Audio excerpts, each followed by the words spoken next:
चलिए आज आपको रोरो और डोडो की एक बहुत ही प्यारी और दिल छू लेने वाली दुनिया में लेकर चलते हैं। देखिए, ये सिर्फ एक एनिमेटेड कहानी नहीं है, बल्कि ये उम्मीद और हमारे पर्यावरण के जादू पर एक बहुत ही गहरा संदेश देती है। इस कहानी का पूरा सार ना बस इसी एक लाइन में छिपा है। ये हमें सिखाती है कि कैसे, आप जानते हैं, गहरी से गहरी निराशा से भी उम्मीद की एक किरण निकल सकती है और कैसे सबसे बुरे हालातों को भी पलटा जा सकता है। तो हमारी कहानी की शुरुआत होती है एक ऐसी खोज से जो सच में दिल दहला देती है। एक ऐसा सच जो हमारे मेन कैरेक्टर्स की दुनिया को, आप कह सकते हैं, हमेशा के लिए बदल कर रख देता है। तो ये है हमारे हीरोज रोरो खरगोश और डोडो बत्तख। इनकी जो गहरी दोस्ती है वही इस पूरी कहानी का दिल है, जो उन्हें हर मुश्किल में एक दूसरे का साथ देने की हिम्मत देती है। होता यह है कि कुछ बेघर और भूखे जानवर उनसे मदद मांगने आते हैं, और जब रोरो और डोडो उनकी मदद करने जाते हैं तो उन्हें एक भयानक सच्चाई का सामना करना पड़ता है। उनका प्यारा घर, वो हरा भरा जंगल, अब बस एक बंजर जमीन बन चुका था, पूरी तरह से तबाह। तो अब सवाल ये था कि जब सब कुछ खत्म हो गया है तो उम्मीद कहाँ से आएगी? क्या इस तबाही को वापस ठीक किया जा सकता है? और यहीं से कहानी एक दिलचस्प मोड़ लेती है।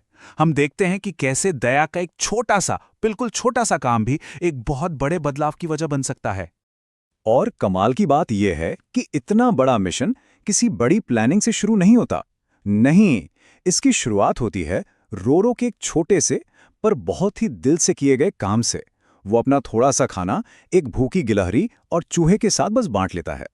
और बस यही वो पल है जो हमें सिखाता है कि कैसे दयालुता के छोटे छोटे बीज ही एक दिन एक शानदार बदलाव का पूरा जंगल उगा सकते हैं। तो इतनी बड़ी मुसीबत का हल क्या था? जवाब छिपा था प्रैक्टिकल सोच और पुराने ज्ञान के एक बड़े ही अनोखे मेल में। और सच कहूं तो इसने तो जादू ही कर दिया। कहानी में एक बहुत ही मजेदार मैजिकल एलिमेंट है, प्राचीन जादू। ये एक खास तरह की शक्ति है जो एक पवित्र पेड़ के पास मिली जादुई मिट्टी में है, और यही वो ताकत है जो जंगल को फिर से जिंदा कर सकती थी। तो जंगल को बचाने का ये जो फॉर्मूला था ना, वो 3 चीजों से बना था। पहला, रोरो की तेज सोच, जिसने पौधे के बीजों को इस्तेमाल करने का आइडिया दिया। दूसरा, डोडो का ज्ञान, जिससे उस जादुई मिट्टी के राज के बारे में पता था। और तीसरा, जो कि सबसे जरूरी था, पूरे समुदाय का साथ, जहां जंगल के सारे जानवर एक होकर काम करने के लिए आगे आए। तो चलिए देखते हैं कि जब ये तीनों चीजें मिलीं, दोस्ती, समझदारी और एकता, तो नतीजा कितना जबरदस्त और जादुई हो सकता है। और फिर जो हुआ वो सच में किसी चमत्कार जैसा था। मतलब देखते ही देखते पेड़ उगने लगे और पूरा का पूरा जंगल फिर से जी उठा। ये तबाही पर जिंदगी की एक शानदार जीत थी। अब जरा इस बदलाव को महसूस कीजिए।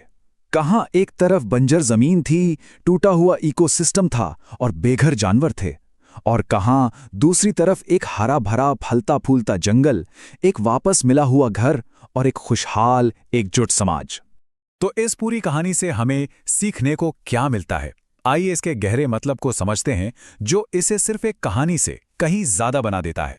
देखिए, इस कहानी की सबसे बड़ी सीख यही है कि दोस्ती और समाज की ताकत से हम अपनी कुदरती दुनिया की देखभाल कर सकते हैं, और रीफॉरेस्टेशन यानी पेड़ लगाने जैसे प्रयासों से हम उसे फिर से पहले जैसा हरा भरा बना सकते हैं।